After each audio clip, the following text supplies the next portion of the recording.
2000 मायथाइनिफ्रायनो दुलाराय बर' फरायसा आफादाव खामानि मावदों। मिरु एबसुनिबो गाहाय नेहाथारि जादों। अब्लाबो जोंनि गामिनि हानि जेंनाखौ बिथांमोना मावना होआखै। अब्लालाय बे दाया आंनि नङा, बे दाया BPF सरकारनिनो। बे बाथ्राखौ बुंदों MLA लरेन्स इस्लारिया। बिथाङासो खालामनांगौमोन। 10 बोसोर बिथाङा EM मोन, 5 बोसोर MCLA मोन, खिन्थु बिथाङा गावनि समस्थियाव बेबायदि ना देहा फाहामसालिनि थाखाय खालामखो ना मा खालामखो जेबो खालामाखै। नाय बिथांमोना 17 बोसोर सासन खालामदोंमोन। दा बे दाया सोरनि? बे दायाथ' आंनि नङाना, बे दाया BPF सरकारनि। सालाकाथि ओनसोलाव हानि पाट्टानि खोथा होनानै रायजो राजाफोरखौ थगायहैदों होननानै अजद होनायनि सायाव खुगा बेखेवदों MLA लरेन्स इस्लारिया। 12 नं सालाकाथि बियाबनि BPFनि MCLA देरहासार बसुमतारिया MLA लरेन्स इस्लारिया गावनि थानाय न'आनो हानि पाट्टा गैया आरो सालाकाथि ओनसोलनि रायजो राजाफोरखौ हा पाट्टानि खोथा लानानै थगायनो फैदों होननानै बुंनायनि सायाव सानजा क'क्राझार बिधानसभा बियाबनि MLA थामहिनबा 12 नं सालाकाथि BTC बियाबनि बिजाथि लरेन्स इस्लारिया गोख्रों फिनजाथाय होदों। बिथाङा बुंदों दि BPF दोलोआ 19 बोसोर सासन खालामदों। जेराव जेराव एबसुनि दैदेनगिरिफोर दं, बेरेखा दोलोनि सोद्रोमाफोर दं, बेफोरबादि जायगायाव हाग्रामा महिलारिया जेबो खामानि मावनानै होआखै, हानि पाट्टा होआखै। आं सालाकाथि ओनसोलाव MLA जानानै खामानि मावनो बोसोरसेल' मोनदों। जों दिनै लामा मावनानै होदों, दालां मावनानै होदों। आं सालाकाथि स्टेट डिस्पेन्सारिखौ मडेल हस्पिटालाव आपग्रेड खालामबाय। सालाकाथि बियाबनि सिङाव गासै गं 40 साब हेल्थ सेन्टार जागोन।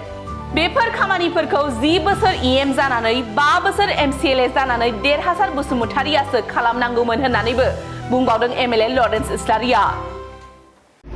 नोंथांनि न'आव थानाय हायानो पाट्टा गैया, नाथाय सालाकाथि ओनसोलाव रायजो राजाखौ हानि पाट्टानि खोथा लानानै थगायहैदों होननानै सानाय बिथांमोना 17 बोसोर सासन खालामदोंमोन।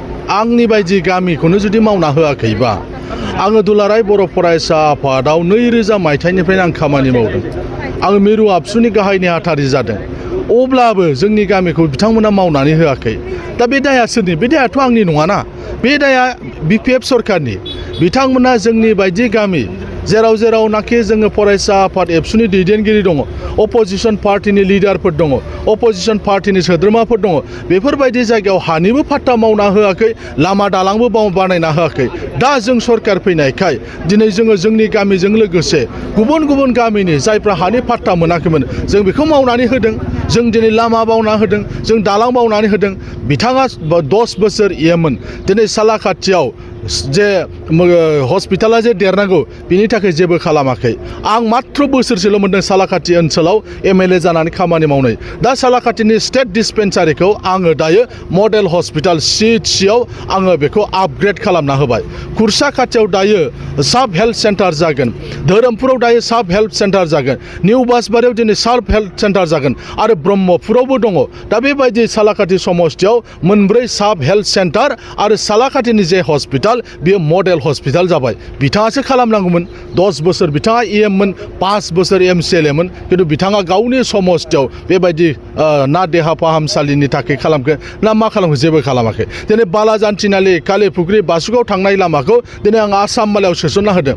बासुगाव थांनाय जिहेतु साम्फा दै, बेवहाय दिनै ब्रिज जासिगोन। बिथाङा हयथ' दा ओंखायनो गिनानै बायदिसिना बुंदों। सालाकाथिनि रायजो राजाफ्रा बिथांमोना लोब लोब UPPL-आव दिनै बाहागो लादों आरो आंखौ जे बाहाय बिजाथि हिसाबै हरबाय। दा बे हिसाबै दिनै रायजो राजाफ्रा गोजोननाय मोन्दों। क'क्राझारनि MLA हिसाबै बिथाङा क'क्राझार समस्थियाव जेरैबायदि मावदों, सालाकाथियावबो देरहानानै सालाकाथि बियाबनि थाखायबो गोबां मावगोन बेखौ आसा खालामदों, नुहुरदों आरो बिनि थाखायनो बिथांमोना गिदों जे एबारबो बिथाङा जेननो हासिगौ होननानै।